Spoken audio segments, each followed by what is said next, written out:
Hey guys, Swifty here breaking down the Bills' decision to match Ryan Bates' offer sheet and what that means for our roster moving forward.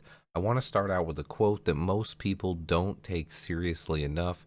Good teams are built through the draft, not free agency. Now let's take a quick peek at the chart on the screen. Now, from left to right, that's how many wins each team has. So more wins equals further to the right on the chart.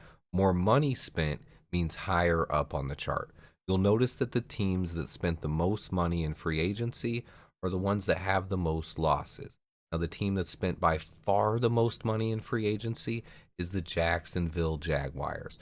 And you'll notice they also have the least amount of wins. It's not an outlier either, as the further you go to the right, the lower and lower teams get on the chart, meaning the less money you spend in free agency, usually the more wins you get. The Bears are top five in free agency spending in the last 10 years. They've spent over $1 billion in free agency. So we've gotten used to the big signings. We like it. It feels good to sign big players. It gives us hope. However, as you all know, those signings don't usually work out. We were all happy when the Bears signed Julius Peppers, Allen Robinson, Jared Allen, even Lamar Houston. Those names get you excited in the offseason. They don't usually lead to more wins, though. The best teams are built through the draft, and by spending money wisely in free agency, that's exactly what Poles is doing. You can't expect him to fix the roster overnight. However, he is finding the right guys. He's making our team younger and more athletic with a ton of flexibility moving forward. We have a ton of cap space after this season, and Poles will eventually make some big moves. But right now, he's focused on filling holes. Let him fill the holes on this roster, guys. It sucks that the Bills matched the offer. I like this kid a lot. I broke down his All 22 film. It was my most watched video so far. Fans liked him too.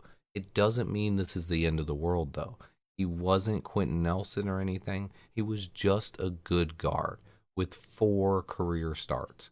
We can find another good guard. 4 years, 17 million is what the offer sheet came out to. That's about 4.25 million per season. He did make the first 2 seasons fully guaranteed, which shows Poles viewed this guy as a starter on the old offensive line for multiple years. So we lost a guy they viewed as a starter, but that wasn't starter money. Poles said it himself, it hurts.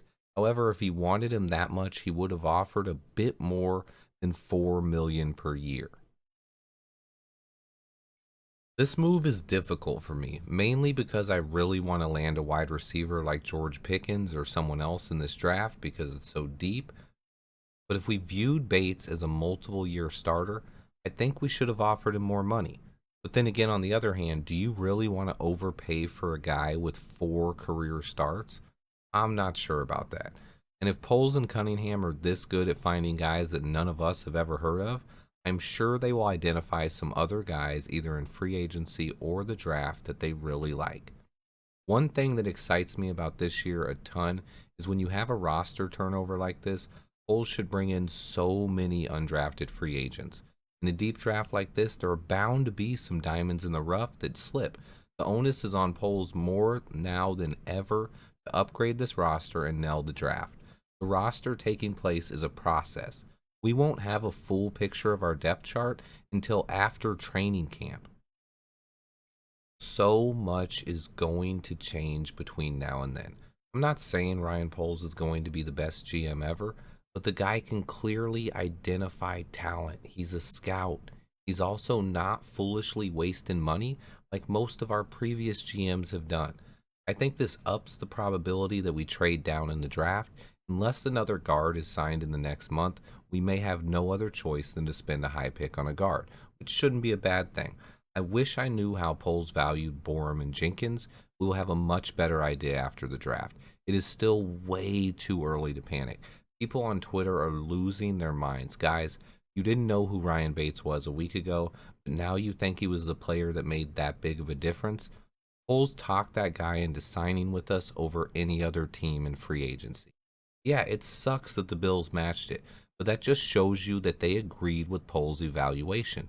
They paid Bates the money that Poles wrote in the contract.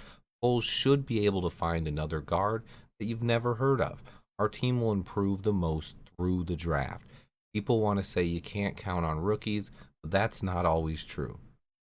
You don't want to have a ton of holes filled by rookies, but the Chiefs had a second round pick and a sixth round pick both starting on their offensive line last year. They played great. Jamar Chase helped lead the Bengals to the Super Bowl. It's all about the draft, which happens to be my favorite time of the year. I will be here breaking down players before the draft and breaking down every player that we do draft in depth.